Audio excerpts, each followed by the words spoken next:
Shalom semuanya. Tolong pelayan-pelayan duduk di depan-depan ya. Biar di belakang saya, biar yang depan-depan penuh ya. Biar kesannya kita 1000 orang gitu ya. Puji Tuhan. Jangan di belakang-belakang. Soalnya kalau di belakang-belakang saya tidak bisa melihat kalian main handphone. Saya mau ya kita dengar firman Tuhan. Firman Tuhan itu ya dan amin. Ya, puji nama Tuhan. Ambil tempat duduk, silakan duduk. Yuk kita mau sama-sama baca firman Tuhan. Karena firman Tuhan kita itu dahsyat ya. Tuhan kita itu Tuhan yang luar biasa. Kita boleh biasa-biasa, tapi Tuhan kita itu luar biasa. Kita sama-sama buka 1 Yohanes 2 ayat 6. 1 Yohanes 2 ayat 6.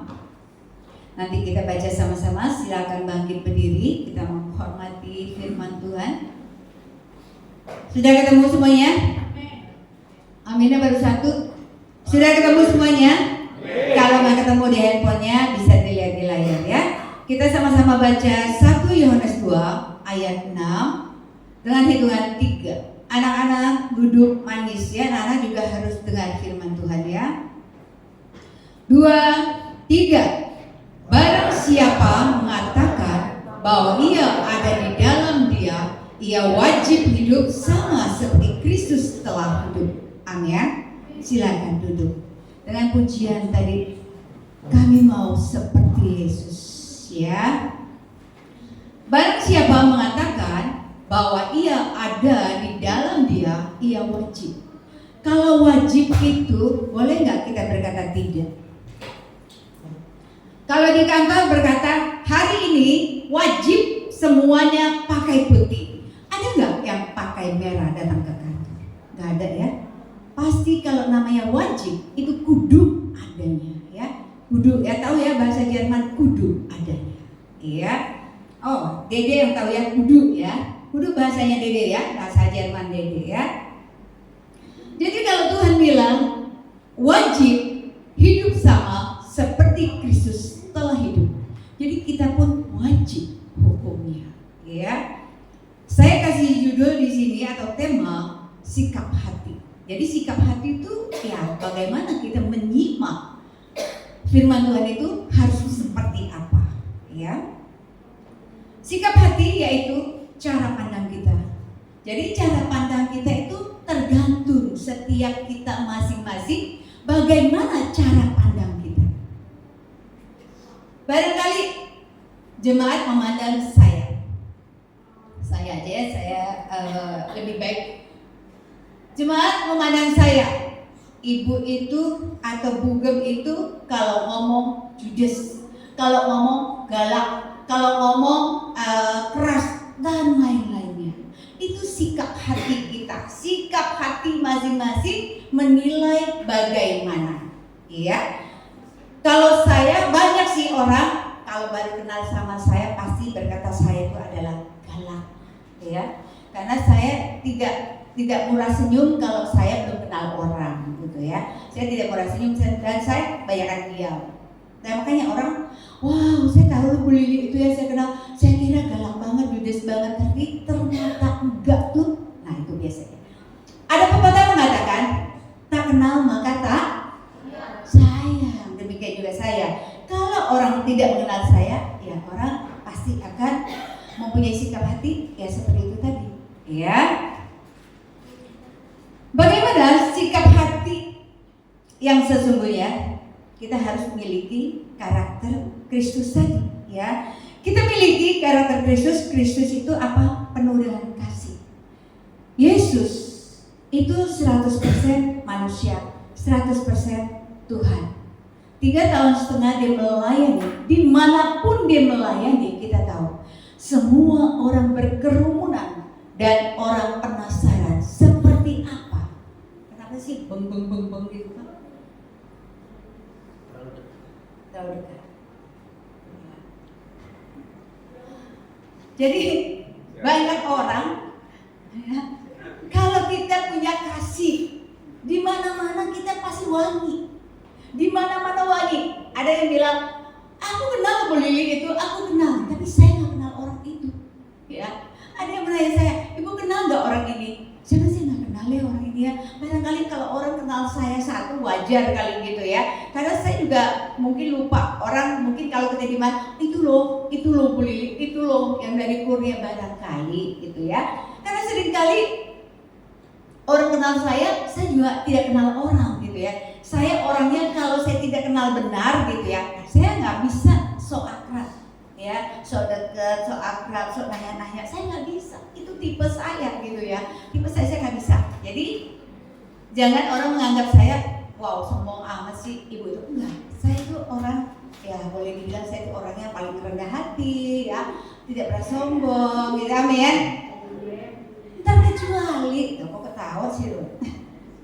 Terkecuali ya kalau saya sudah kenal, jangan sampai kalian manggil saya udah manggil kalian duluan kalau sudah kenal. Tapi kalau baru-baru nggak mungkin, karena saya nggak bisa cengengesan gitu, ya. Itulah saya. Jadi Tuhan Yesus itu 3,5 tahun melayani, ya dimanapun dia berada, semua orang kenal, semua orang tahu. Terus bagaimana dengan kita? Bagaimana dengan kita? Jangan sampai ketika kita mau pergi, ada yang bertanya, si A itu pergi enggak? Lah kenapa? Gue gak suka deh kalau dia pergi, gue gak mau pergi. Nah, jangan sampai kita seperti itu, ya. Kata firman Tuhan, barang siapa mengatakan bahwa ia ada di dalam dia, ia wajib hidup seperti Tuhan Yesus. Tuhan Yesus penuh kasih. Jadi kita juga harus penuh kasih, ya. Jangan kita ngeliatin sebelah kita kayaknya udah sekarat, terus kita diam aja, ya. Jadi kita harus hidup, kudu wajib penuh kasih seperti Yesus hidup. Firman Tuhan mengatakan wajib hidup sama seperti Yesus telah hidup. Jadi kita pun harus hidup seperti Tuhan Yesus. Coba tanya kiri kananmu, apakah kamu sudah punya kasih? Atau tanya, tepuk sebelahnya atau salam sebelahnya, aku mengasihimu. Coba. Barangkali duduk sebelahnya dia musuhan tadi pagi. Ya, coba. Aku mengasihimu seperti Yesus, ya. Aku mengasihimu. Jangan sampai tadi pagi ada kemarahan. Pak Donson dengan Bu Juliana tadi pagi marahan enggak? Tadi pagi marahan enggak? Oh enggak. Bilang dong, aku sangat mengasihimu yang gitu. Kemarin waktu dia mau jemput dia bilang loh, apa sayang? Bener enggak? Nah, itu loh ibu-ibu contohin Pak Donson ya. Apa sayang? Minta dijemput, tunggu ya sayangku, gitu loh. Ya, ketawa. Beneran, ini aku gak bercanda, beneran kemarin ya. Ditelepon lah sama istrinya, jemput aku.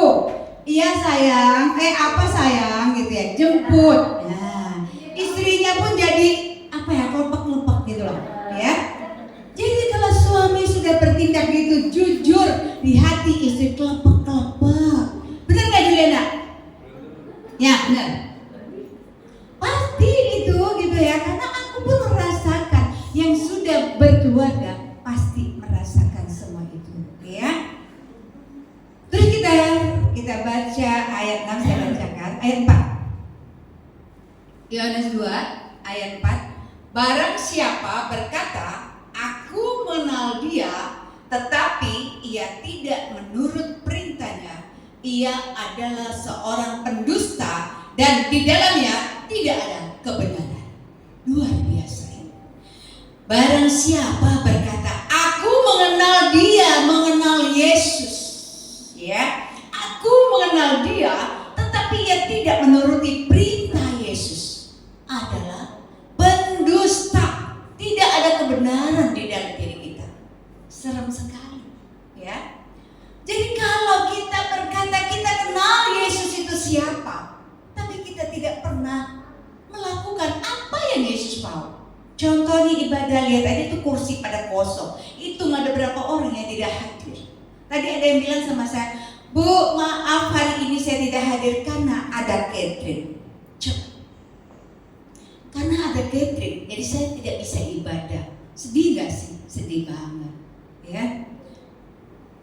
Jadi Tuhan berkata, kalau kita merasa kita kenal sama Yesus, tapi kita tidak peduli apa maunya Tuhan dalam hidup kita.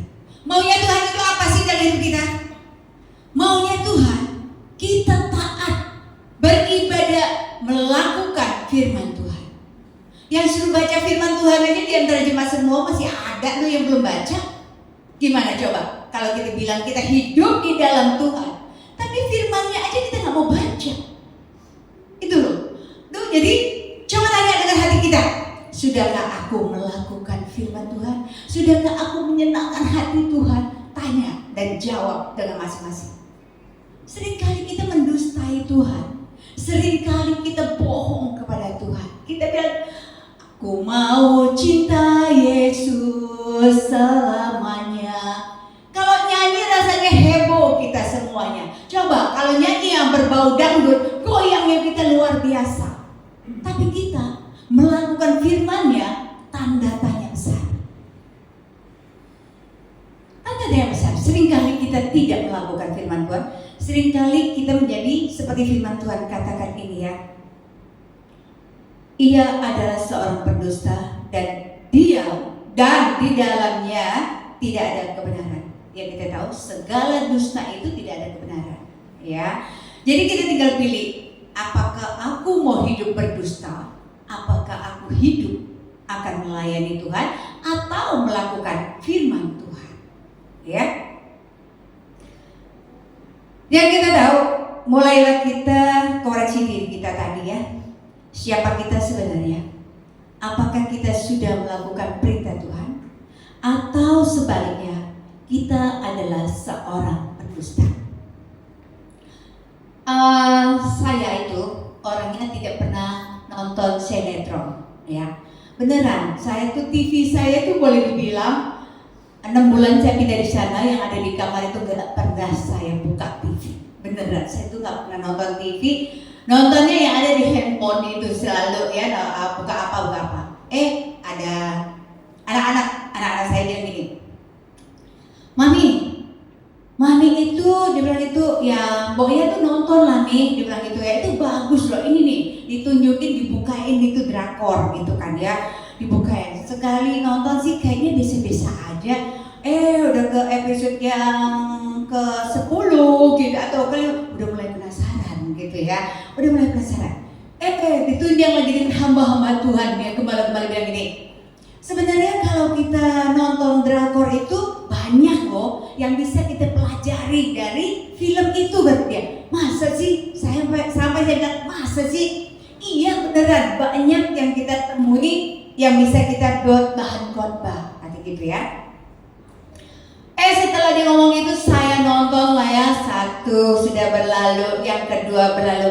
Beneran ya, ternyata seru juga. Tapi ada yang seru, ada yang enggak sih. Kalau yang enggak seru tuh saya juga enggak mau. Terus yang kemarin terakhir yang saya nonton habis itu, ada ceritanya senyum pura-pura. Ada nggak senyum pura-pura? Mungkin Pak Rudi kalau di depan saya, pagi Bu, tapi pura-pura. Nah ini yang saya lihat, ternyata anak ini dari kecilnya diperlakukan dengan sekeliling, karena orang kaya, banyak pembantunya. Jadi kalau dia nangis cari mamanya, pembantunya udah nggak ada mamanya, itu papa kamu cari kamu, dengan senyum. Jadi dia benci dengan semua orang senyum gitu, itu ceritanya ya.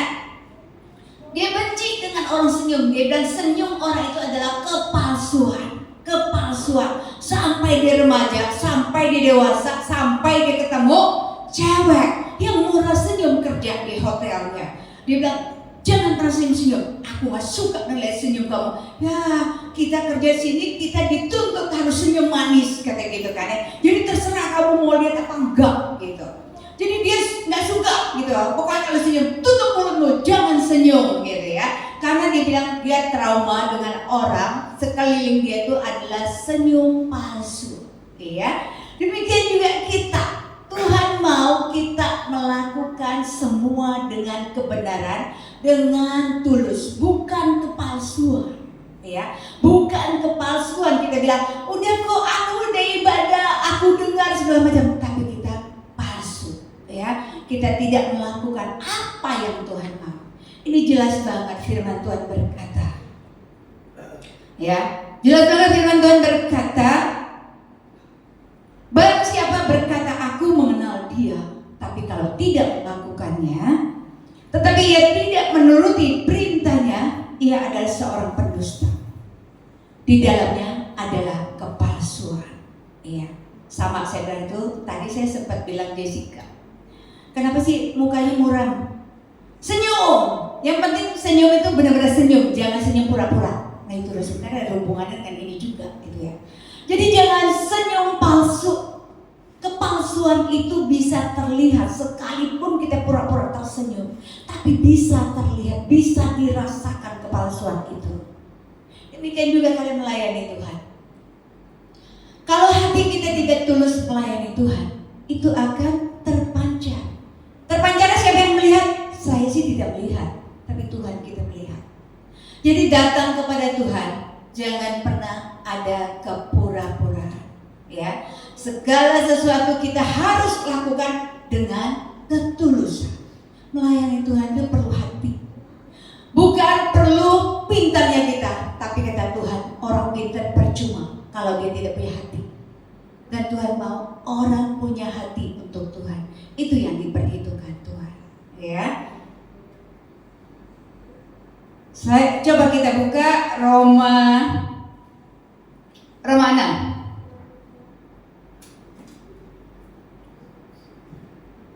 Roma 6 ayat 11 saya bacakan. Demikianlah hendaknya kamu memandangnya, bahwa kamu telah mati bagi dosa, tetapi kamu hidup bagi Allah dalam Kristus Yesus. Ya, demikian hendaknya kamu memandangnya, dan memandang segala sesuatu apa yang dilakukan Tuhan. Kita pandang semua itu, matikan dosa, tetapi kamu hidup bagi Allah dalam Kristus. Jadi tidak ada kepalsuan tadi hidup kita. Hiduplah takut akan Tuhan. Jangan ada dusta, jangan ada kebohongan dalam hidup kita. Kalau kita tidak mau dikatakan pendusta, ya, supaya kita tidak dibilang pendusta, hiduplah dalam kebenaran firman Tuhan. Kok kayaknya nggak ada yang amin, tegang gitu loh. Saya tunggu loh dari tadi, kok nggak ada yang amin gitu. Amin, amin itu berarti kita menyimak, ya, kita menyimak dan kita menerima. Apakah tidak ada yang menerima firman Tuhan terlalu sadis gitu? Apa gembalanya terlalu sadis? Ingat, jangan ada kepalsuan dalam kehidupan kita. Senyum lepas. Jangan karena depan gembala gua harus senyum deh. Amin ya? Tito tuh tadi nggak mau bersaksi, ya. Tito itu lagi happy, dia ketawa. Itu kenapa tahu gak sih? Dia lagi dapat harta karun yang begitu luar biasa. Iya kan? Wih, luar biasa Tito. Itu luar biasa banget. Saya tahu dia punya banyak kerinduan buat Tuhan. Tapi apa daya tangan tak sampai.